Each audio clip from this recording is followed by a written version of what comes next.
Okay, magandang umaga sa inyong lahat. Pasilip ko lang guys ang loob ng aming STO office dito sa Agdat, Camarines Norte. Nagulat din ako sa sobrang laki ng ipinagbago. Oh wow! Kita nyo guys, dati may na-picture na ako. Alam ko dito dati ng aming office noon. At eto na siya ngayon. Ang dami nang ipinagbago. Ngayon nga, nandito tayo sa loob ng chapel na ipinagawa pa ito dati ng ating dating dating STS sa si Ma'am Nimpa Guemo. Balik tayo.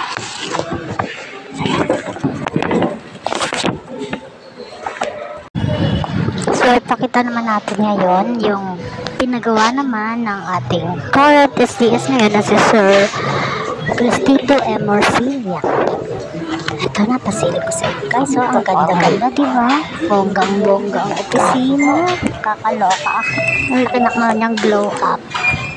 Ayan, balik na tayo sa ating pinanggalingan. Papadala tayo sa labas ng opisina natin.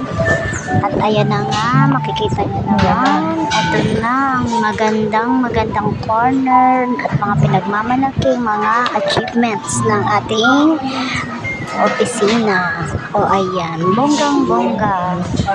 Sige, balikan ko na ang ating napakabait at magandang AA na si Ma'am Justine. Hello! Hanggang dito na lang. Bye-bye!